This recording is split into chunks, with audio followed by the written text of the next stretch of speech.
আল্লাহ বললেন আফালা ইয়ানজুরুনা ইলাল ইবিলি কাইফা খুলিকাত, উটকে কিভাবে আমি তৈরি করলাম এটা একটু দেখতে পারে না ওরা? আরে উটের দিকে তাকালেই তো ওরা উটের মালিক আমি আল্লাহরে খুঁজে পাবে। উটের কথা আল্লাহ কেন বললেন?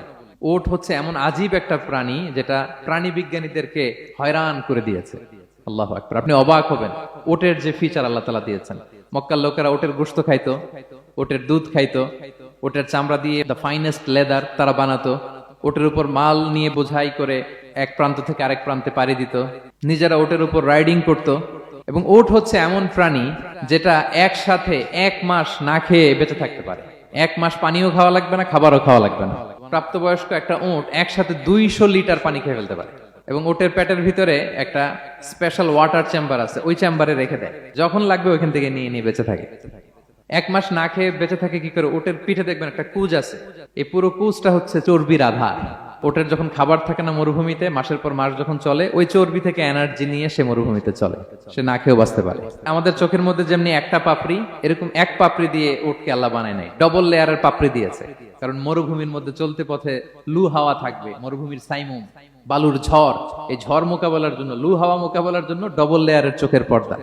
একটা পর্দা ফেলে রাখে আর একটা খুলে সে হাঁটতে থাকে, তার কিছুই হয় না। সুবহানাল্লাহ।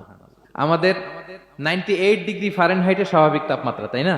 99 ডিগ্রি হলে আমাদের জ্বর, 100 ডিগ্রি হলে জ্বর, 101, 2 সর্বোচ্চ আমরা সহ্য করতে পারি। এর বেশি যদি হয় 103 ডিগ্রি হলে বেহুশ হয়ে যায় মানুষ। 4 ডিগ্রি হলে আমাদের দেহের ভেতরে যে কোষগুলো আছে এগুলো মরে যায়।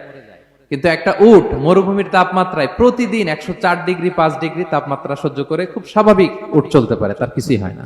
এবং মরুভূমির মধ্যে যে ক্যাকটাস আছে, গুলমলতা, বড় বড় কাঁটা জাতীয় গাছ, যেই কাঁটা পৃথিবীর কোনো প্রাণী খেতে পারবে না, কিন্তু একটা উট অনায়াসে খেয়ে ফেলতে পারে। উটের জিহ্বাকে এবং পাকস্থলীকে আল্লাহ এমন স্পেশালি মেড করেছেন, যত কাঁটা দিবেন খেয়ে সাবার, ওর কিছুই হয় না। সুবহানাল্লাহ বিহামদি। সেজদায় আমরা যত ছোট হই এর চেয়ে ছোট আর হওয়া যায় না। সেজদায় আমরা যতটা বিনয়ী হই, একটা মানুষ এর চেয়ে বিনয়ী আর হতে পারে না। এই তো নামাজ শুরু করলাম, আল্লাহু আকবার, এরপর রুকুতে জাস্ট বো ডাউন আর হেড, মাথা একটু ঝুঁকালাম, আর সেজদায় একেবারে মাথাটারে মাটিতে মিলিয়ে দিলাম। তার মানে আমি চলে গেলাম আসফালে। আসফাল মানে সবচেয়ে নিচে, আর সবচেয়ে নিচে যে আমি ঘোষণা দিলাম সুবহান রাব্বিয়াল, মানে হে রব, আপনার প্রশংসা, আপনার পবিত্রতা, আপনি আলা। আল্লাহ, আমি আর নিজেকে এর চেয়ে তুচ্ছ করতে জানি না, এর চেয়ে ছোট আর করতে পারি না। আমি আমার নিজেকে উজাড় করে দিলাম, সবচেয়ে ছোট, তুচ্ছ, নগণ্য করে আপনার সামনে উপস্থাপন করে আমি ঘোষণা দিচ্ছি সুবহান রাব্বিয়াল আলা। পবিত্রতা সেই রবের যিনি আলা, সর্বোচ্চ। সুবহানাল্লাহ পড়েন।